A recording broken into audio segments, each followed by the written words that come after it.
दक्षिणी कश्मीर के शोपियां के वनगाम इलाके में शनिवार की रात सुरक्षा बलों के साथ हुई मुठभेड़ में 2 आतंकियों को मार गिराया है, जबकि सेना का एक जवान शहीद हो गया। दूसरा जवान गंभीर रूप से घायल है।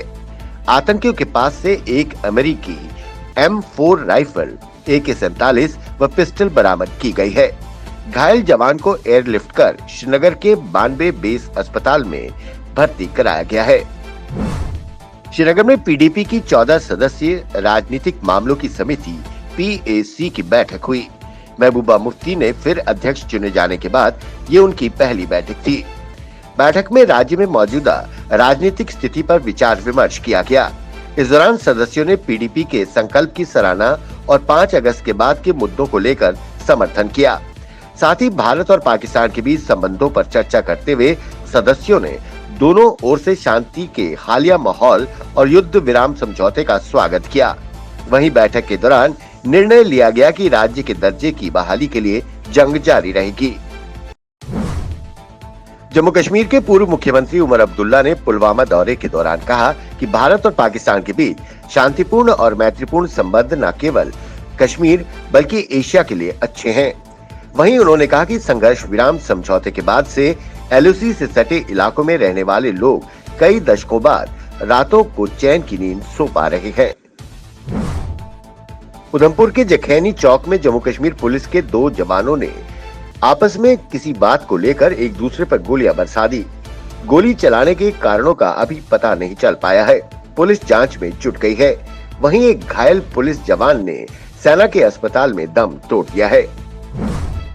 जिला शोपियां के इमाम साहिब में CRPF की 178वीं बटालियन द्वारा अपने सिविक एक्शन प्रोग्राम के तहत एक फ्री मेडिकल कैंप का आयोजन किया गया। इस शिविर में कोविड-19 से सुरक्षित रखने के लिए स्थानीय लोगों और छात्रों को सुरक्षा के लिए मास्क व सैनिटाइजर वितरित किए गए। इस दौरान फ्री चेकअप और दवाइयां दी गयी। इस अवसर पर कमांडिंग ऑफिसर ने कहा कि स्थानीय लोगों और सुरक्षा बलों के बीच इस तरह के कार्यक्रम अंतर कम करते हैं।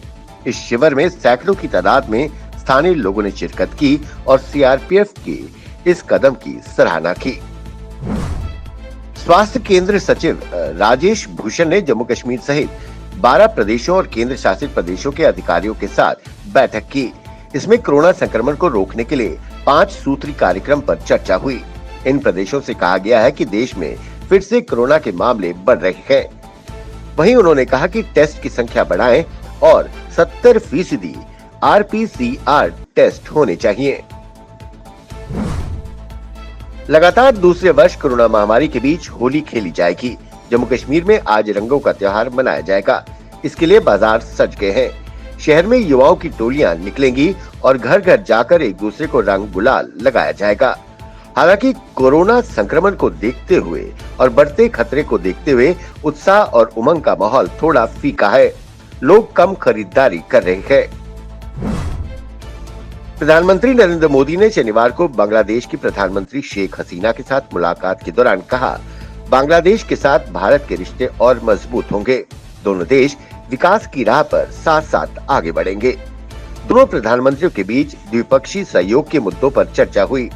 मोदी की मौजूदगी में दोनों देशों के बीच संपर्क, वाणिज्य, सूचना प्रौद्योगिकी व खेल के क्षेत्र में 5 समझौते हुए।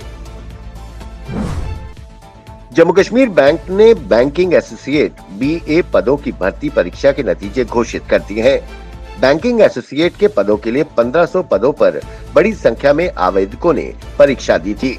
शनिवार को बैंकिंग एसोसिएट के नतीजे घोषित किए गए। हालांकि बैंक के प्रोबेशनरी ऑफिसर पदों के नतीजे अभी घोषित नहीं किए गए हैं। इंग्लैंड के हाथों दूसरे वनडे मैच में करारी हार से सबक लेते हुए भारतीय क्रिकेट टीम आज यहां होने वाले तीसरे और निर्णायक मैच को बदले हुए तेवरों और नई रणनीति के साथ देशवासियों को होली का तोहफा देने उतरेगी। दोनों टीमें 1-1 की बराबरी पर हैं।